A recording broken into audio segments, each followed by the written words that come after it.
Hey ladies and gentlemen, here is your Chapter 10 notes. They are on the Bill of Rights, and in a second here you're probably going to hear the 7th period bell ring, so try not to get too scared. But the Bill of Rights is important because it's really the reason why the Constitution was passed. We've spent a lot of time talking about the Constitutional Convention, so we're going to go back to the very end. At that point, a lot of people think, oh, well, at the end of the Constitutional Convention, everybody loved everything, and everyone signed the Constitution and everybody loved it. Well, the truth of the matter is that in the beginning, not a lot of people actually liked the final Constitution. There was something like 38 of the 55 people who were there did sign it, but 14 left early either because of family business or they just walked out because they didn't like what was going on. And then at the end, 3 actually straight up refused to sign. And there were a lot of people that felt that way. It was kind of stressful because 9 of the 13 original states needed to sign the Constitution for it to begin working. And when they sent the Constitution to the states for approval, this is what happened. A lot of people didn't like it, were distrustful of it, or thought there were a lot of problems with it. So what happened is, after it was done, copies went to every state, and every state's government began debating whether or not they should sign it. You can see that a lot of states, especially some big ones like Virginia and New York, said it's kind of garbagey and we don't like it because of a lot of different reasons. And what happened was the country kind of split into 2 pieces. There were the people that liked the Constitution, we call them Federalists, and then there were the people that didn't like the Constitution, and we call them Anti-Federalists. So let's begin with who are the Federalists. This isn't a political party, this is just your opinion on whether or not you wanted to sign the new Constitution. Federalists liked the Constitution because they thought a strong national government was a good thing.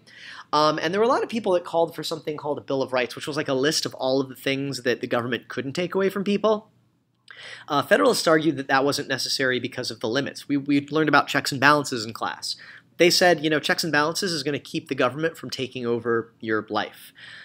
Anti-Federalists, on the other hand, they opposed ratification completely. They said, we're not going to ratify or approve the Constitution because we think it gives too much power to the national government. They thought that taking too much power away from the states was like giving it all back to Great Britain, and we saw what they did with all the power they had. They oppressed us, so we don't want to do that again. In fact, we want a list, a Bill of Rights that says exactly what the government can't do to people. And guess what that is?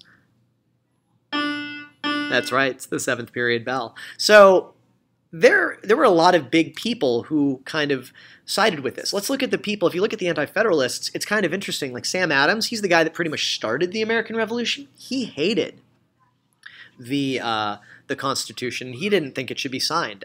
Thomas Paine, who more or less started the American Revolution with common sense, he thought that it was actually the government taking too much power away from the people, and he said we shouldn't sign it either. It really comes down to these 2 guys right here, James Madison and Alexander Hamilton. The 2 of them are going to become kind of the big cheerleaders for the Constitution, and as a way to try to turn people's opinions, they start doing something which you do a lot with Miss Felton, which is writing essays, persuasive essays. And they call this series of persuasive essays aimed at Anti-Federalists the Federalist Papers. It's a big collection of them. We're talking like 80-something essays, and each one talks about a concern that one of the Anti-Federalists said. So it might be something like, oh, I'm really afraid that, you know, the government has too much power. Well, they would write an entire Federalist paper to people in the state that expressed that view, saying this is why the government doesn't have too much power. These documents are very important in understanding why they made certain decisions, but it's not something you need to know too much about, except that the Federalist Papers were written mostly by Hamilton and Madison, and they were about why the Constitution should be supported. Pretty basic stuff. What happened was that the Anti-Federalists, although they were kind of persuaded to a certain extent, they really weren't like completely won over, and so Madison finally came up with an idea. He came up with a compromise. He said, okay, well, guys, how about this? If you ratify the Constitution, we will then use the power of amendment. Remember how we said amendments are additions or changes to the Constitution? We will amend the Constitution, and what we will do is we will say, you don't have to worry about, we'll add that Bill of Rights you want. And that's the deal that was struck. You do not have to write this list down. This is just to let you know what the order of ratification was. So if you ever wanted to know why Delaware, which should actually be spelled D-E-L-A-W-A-R, sorry about that. If you ever want to know why Delaware is the first state, that's because they signed the Constitution first. Hooray for them. But this is the order in which the states finally went on, okay? Now, that was only part of it, but the other part was that as Madison started getting suggestions for this Bill of Rights, he realized pretty quickly that this was actually a bigger challenge than he thought. Eventually, he decided on 10, or formed 10, in which were called the first 10 amendments to the Constitution, also known as the Bill of Rights. So if anybody ever asks you, what is the Bill of Rights? You say it's the first 10 amendments to the Constitution that protect my freedom, and then you drop your mic and walk away. But that 7th period's starting, just in case you're interested. So that's pretty much why we have 10, because Madison decided there should be 10. But a lot of people said, well, you know, Bill of Rights, not a bad idea, but a couple of problems. Number one, what happens if the government doesn't respect them? A lot of people were worried that this would just be like a list that meant nothing. It turned out that wasn't true, that the government actually does respect them. And a lot of other people said, well, it's all good to have a list, but what if you leave one out? Like, what if in the future people think that these 10 rights are the only rights we have, and that's it? But that's actually not a problem either, and we're going to talk about why. Because now what we're going to do is very quickly go over all of them, starting with the First Amendment. Now, we're going to go through these kind of quickly. If you have questions, make sure you write them down because I want to answer them tomorrow in class. The First Amendment guarantees 5 things, which are called they sometimes call these the 5 freedoms. And the reason why there's 5 in this one is because Madison couldn't decide which of these was most important. He kind of thought they were all equally important, so he crowded them all into one. So the First Amendment guarantees you the freedom of religion. It means that we have the ability to practice any religion we want, but also the government can't favor one over another. So we can't have the official religion of the United States is Rastafarianism, because that would be favoring one religion. That's a no-no. That's a limit. You're going to learn a lot about limits here. Another one, which you probably know, is that you have the right to speak freely. That's freedom of speech. However, you're probably learning from Ms. Felton that there are a lot of limits on that, such as you can't say things that are going to endanger you or others, like screaming bomb in a crowded theater. Also, here at school, you don't exactly have total freedom of speech. There are limits, because part of being at school means that you have the right to a safe place to learn, and if people went around just saying whatever they wanted, that could freak people out, and that's not good. So don't go screaming and ranting and raving in Mr. Udick's office and say, I have the right to free speech, because you do, but there are limits. Remember that. In addition to that, you have the right to assemble, so you can meet for the purposes of protest, as long as it doesn't become dangerous, like blocking a freeway. Can't do that. That's pretty dangerous. There are cars. Also, you have the ability to address the government written, which is through petition. That was something that the King of England kind of took away from us by ignoring it. Well, you have the right to write the government a letter saying, I think you should fix this.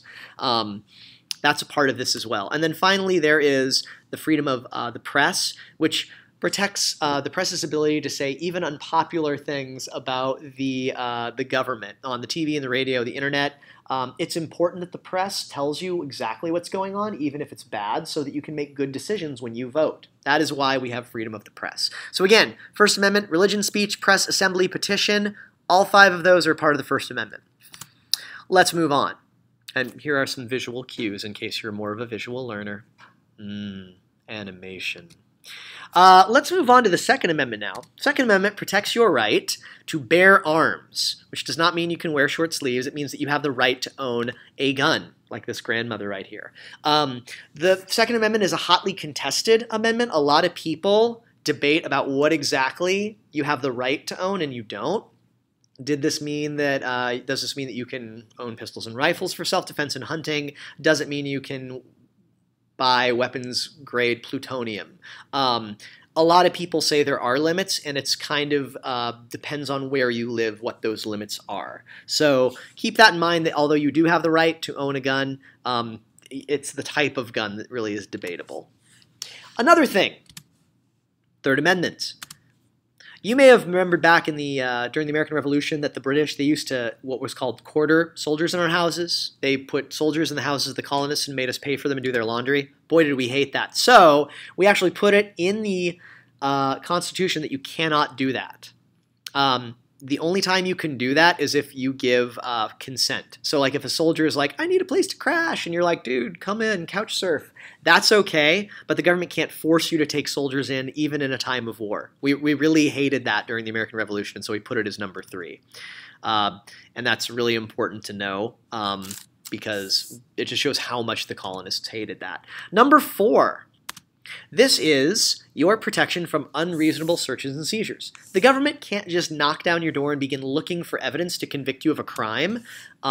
This means that police, essentially, what they have to do is have a warrant to enter your home and look for evidence, and they can't take things without a warrant or probable cause. So what that means is that they actually have to go to a judge and be like, hey, you know, we're investigating Ms. Felton. We think that she's assembling machine guns in her home, and we have this evidence. And then the judge will be like, okay, that's pretty good. I'm going to give you a warrant. And this is what a warrant looks like, and that's what it looks like when they burst into your door. So if an officer knocks on your door and says, I would like to search your home because I think you're a crook, you can say no, but if they have a warrant, they can come in. Also, if they have probable cause, they can also come in. So for example, if a cop is walking down the street and he hears 3 gunshots and then a scream come from a home, he's not going to go, be right back, I got to go get a warrant. He can then, because he has probable cause, you know, he thinks something bad is going on, he can burst into that home and search around to see if he can stop bad stuff from happening. Okay? So it's one or the other. Generally, this is how a warrant works. You might get information from an informant. As long as the judge thinks that it's probable cause, he'll give the person the search warrant. And it's not easy to get. You have to do a pretty good job. So it's not like the judges just give these out for like quarters. You have to do a really convincing job to get one. So that's, again, Amendment number 4, protection from searches and seizures. Amendment number 5, you probably are familiar with if you've ever watched Law and Order, because it talks about you have the right to remain silent. Have you ever heard that before? That's talking about part of Amendment 5. What that means is that, in general, what Amendment 5 protects you from is they protect you from being held for a crime unless you were accused. So when the police snatch you, they have to say, you're under arrest for, and then fill in the reason. They can't just be like, come with us. And you have the right to say, like, why am I being arrested?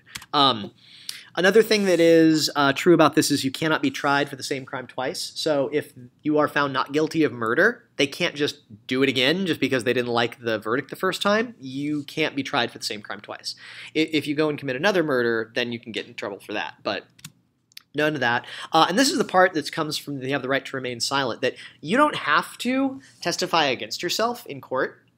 You don't have to answer questions if you think they'll make you look guilty. It's usually not a good idea to not answer questions because then people pretty much know, okay, this guy's probably got something to hide. But that's protection from self-incrimination. Essentially, you cannot be forced to give testimony against yourself to say things that'll get you in trouble, or say things that might get you in trouble by linking you with somebody else who's already in trouble. So that's why generally they tell you when you're arrested, that's why they remind you that you have the right to remain silent, because they don't want you to do bad things. What else? Sixth Amendment. Sixth Amendment guarantees you both to a speedy trial, which means they can't keep you in jail for years and years and years. And the second thing is you have the right to a fair and impartial jury.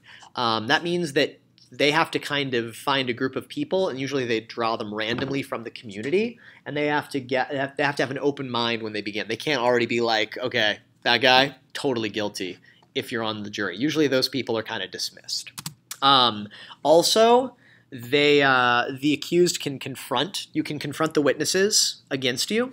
So anytime a witness comes against you, and anytime they witness says like, oh, I saw him do this, you have the right to confront that person and question them, and you always must be allowed access to a lawyer.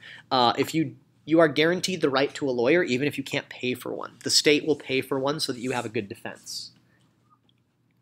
That's really important to know as well. So otherwise you could end up like this poor girl here. So sad. Number 7. The Seventh Amendment guarantees you a couple of things. It gives you the right to a speedy civil trial. Trials are either criminal or civil. Criminal means you committed a crime. Civil means that there's some dispute between two parties, usually about money or property. That's kind of the big difference here. So it really is when you're suing someone. So if you've ever heard, like if your neighbor kicks a soccer ball over the fence and it breaks a sliding glass window in your house and they're like, nope, I didn't do it, I'm not going to pay, then you would take that person to civil court and sue them for the damages. That's the difference. So you actually have the right to that as well in almost all cases. The Eighth Amendment protects you from extraordinarily large fines and cruel and inhuman punishment. So essentially, if you've ever heard that the punishment has to fit the crime, that's the Eighth Amendment. So if you get caught stealing a stick of gum, you're not going to go get the death penalty for that. And if you break, like let's say you knocked over my computer, I couldn't sue you for like $10 million. The punishment has to fit the crime you committed. So it would have to be like the fair market value of the computer, or like you stole a stick of gum, maybe that's community service, or I don't know, maybe they just don't let you ever come into that store again, you naughty kid you. All right.